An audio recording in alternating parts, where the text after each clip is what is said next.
It happened in the heart of Paris, a place that guards centuries of art, beauty, and history. On the morning of October 19th, 2025, the world's most famous museum, the Louvre, woke up to a nightmare. A group of professional thieves had just pulled off one of the most daring heists in modern French history. Their target? Not painting, not sculptures, but the legendary crown jewels of France displayed in the Gallery of Apollo.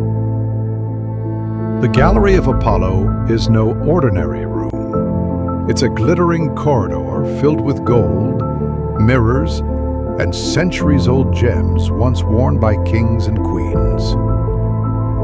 Protected by alarms, guards, and surveillance cameras, it was thought to be impenetrable. But at 9:30 that Sunday morning, while Paris was quiet, a white utility truck stopped outside the museum.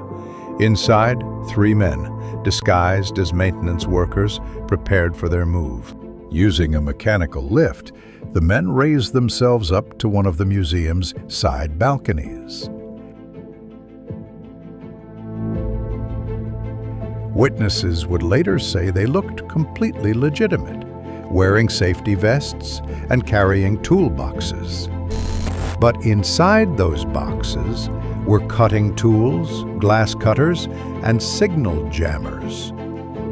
In less than 5 minutes, they had disabled a section of the alarm system and sliced through the window pane. They entered quietly.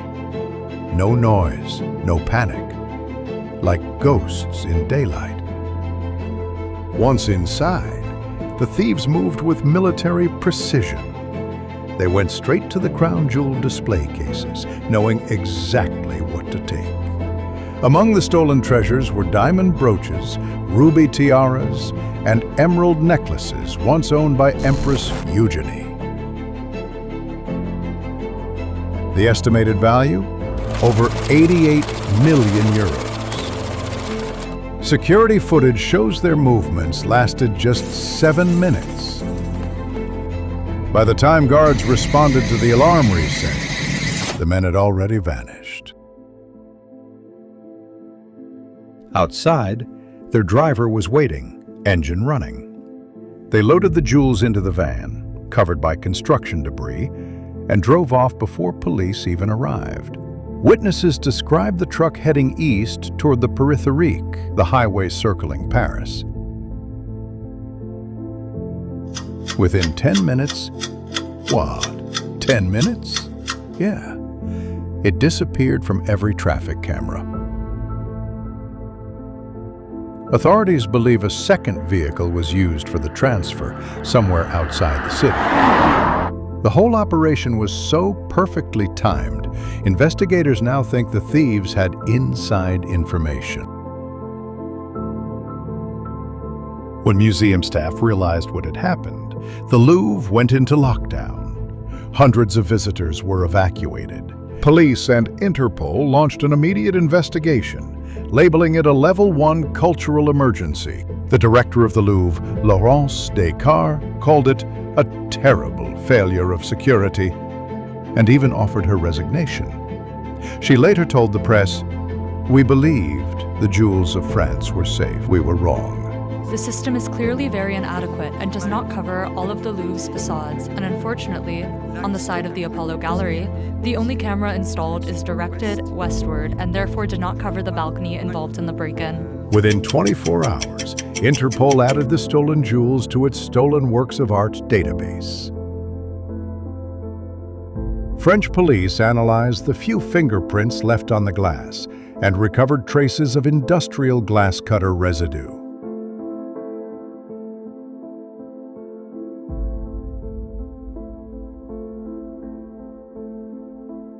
Three days later,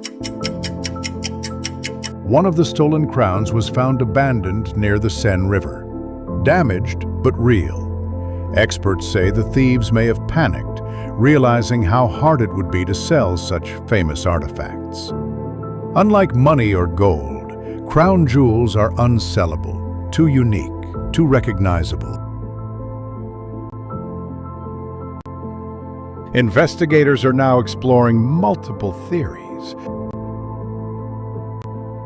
Some believe the operation was funded by a private collector, hidden behind layers of intermediaries. Others suspect an organized European art crime network, the same group connected to past museum robberies in Germany and the Netherlands. So far, one suspect has been taken into custody, a man who was about to leave France.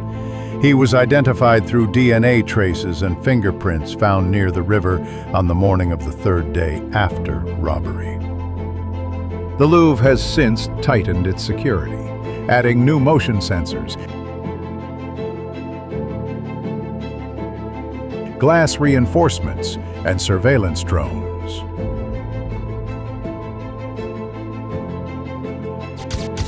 But the damage was done. 8 priceless pieces of French history are still missing. And somewhere, hidden away in the dark, the stolen jewels of kings and queens are waiting. Maybe one day they'll return home. But until then, the 2025 Louvre Heist remains a chilling reminder that even in the most guarded place on earth,